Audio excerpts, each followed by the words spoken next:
कि जब अशोक भारत का राजा बना तो भारत में ब्राह्मणिज्म, बुद्धिज्म, जैनिज्म, ये 3 धर्म प्रमुख थे। भारत का फिलॉसफी है यूनिटी इन डाइवर्सिटी।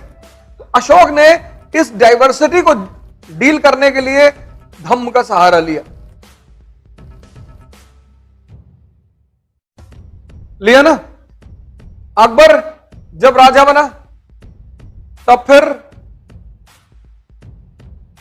हिंदुइज्म, इस्लाम और बहुत सारे सेक्ट्स, शिया, सुन्नी, शैवाइट, वैष्णवाइट, बहुत सारे सेक्ट, फिर उसने सहारा लिया किसका? तौहीद इलाही का, जिसको बाद में कहा गया दीन इलाही। अब 2024 में आप भारत के प्रधानमंत्री हैं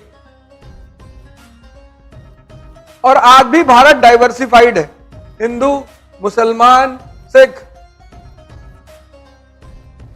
तो ये पीछे का जो इतिहास है ये आपके लिए स्टैंडर्ड बना कि नहीं बना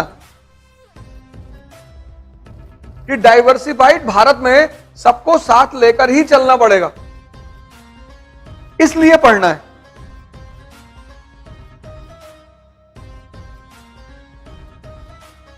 इसलिए पढ़ना है। सहारा डेजर्ट में अगर तुम पेप्सी की फैक्ट्री लगाओगी चलेगी, आइसक्रीम की फैक्ट्री लगाओगी चलेगी, चलेगी ना। लेकिन सहारा डेजर्ट में की जो कंट्रीज हैं, लीबिया वगैरह, वहां तुमने शॉल बनाने की फैक्ट्री लगा ली। लीबिया में शॉल कौन खरीदेगा?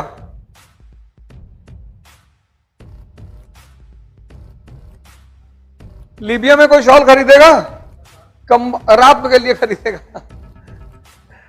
लेकिन रात के उनकी भोजन इतना प्यारा होता है, ऊंट ऊंट खाते हैं तो ऐसे ही रहते हैं, उनका भोजन बड़ा अच्छा है।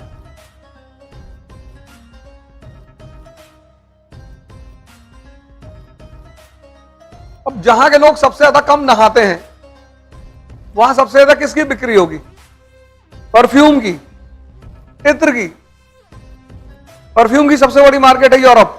4 महीने बर्फ से ढका हुआ यूरोप, कोई नहाता ही नहीं, बहुत कम तो हाथ धुलते हैं लोग,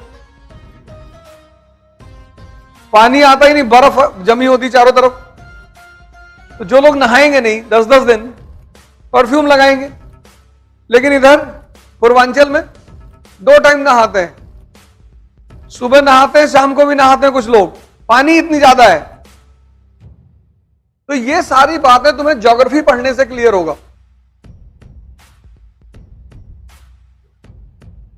ऐसे जैसे मैंने यहां लिखा ना मॉडर्न वर्ल्ड हिस्ट्री क्यों पढ़ें, ऐसे तुम लिखो ज्योग्राफी क्यों पढ़ें। तो ज्योग्राफी 2 पार्ट में डिवाइडेड है, फिजिकल ज्योग्राफी, ह्यूमन ज्योग्राफी। तो तुम्हें समझाएगी कि इकोनॉमी और ज्योग्राफी का कितना गहरा संबंध है। फिर इकोनॉमी क्यों पढ़ें? अब तुमने इकोनॉमी पढ़ लिया, अब बिहार की जो पॉलिसीज तुम्हें बनानी है, यूपी की बनानी है, पंजाब की बनानी है, तो उनके इकोनॉमिक स्ट्रक्चर पे तो पॉलिसी बनाओगे। तो अब किसी चीज को परसेंटेज के लिए नहीं पढ़ना है, आप किसी चीज को उसकी यूटिलिटी के लिए पढ़ना है कि इसकी उपयोगिता क्या है, ये मुझे पढ़ने के बाद कितना काम आएगा। देखो यूपी में, बिहार में, इस वक्त लगभग पूरे भारत में जातिवाद, कास्टिज्म बहुत तेजी से बढ़ रहा है।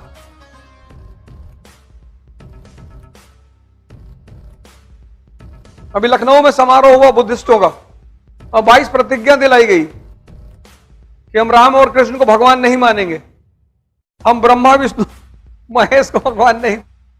अच्छी बात है, वो सब कोई बुरी बात थोड़ी है, ये तो श्रद्धा की बात है, जबरदस्ती थोड़ी मनवाओगे किसी से, कोई बात नहीं, उनका मन नहीं है ना माने। क्यों? अच्छा वो नहीं मानेंगे, उसके पीछे जो वो तर्क देते हैं वो बड़ा प्यारा देते हैं। कहते हैं हम सरस्वती की पूजा क्यों करें? सरस्वती ने कोई यूनिवर्सिटी खोली है?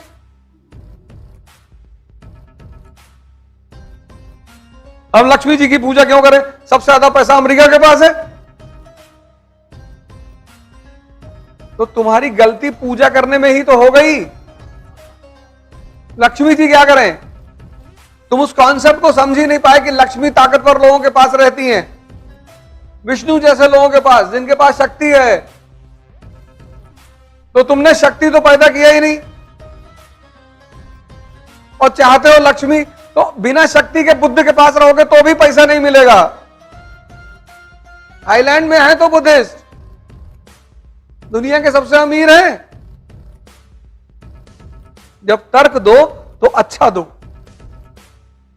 जैसे मेरी कभी मुलाकात इन लोगों से हो या आपकी हो तो उनसे कहो कि बुद्ध की पूजा करो ध्यान करने के लिए। यह सब मत कहो लक्ष्मी ने पैसा नहीं दिया, सरस्वती ने विद्या नहीं दी। अच्छा तर्क दो, बढ़िया तर्क दो कि हम बुद्ध की तरफ जा रहे हैं। क्यों?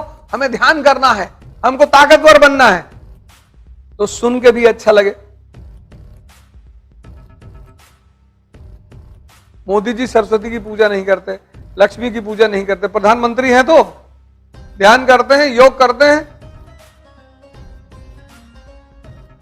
72 साल की उम्र में कहते हैं मैं 4 ही घंटा सोता हूं। मुझे तो आज तक ये समझ में नहीं है कि ऐसा कैसे करते हैं। वो कहते हैं प्रधानमंत्री, तो मानना पड़ेगा।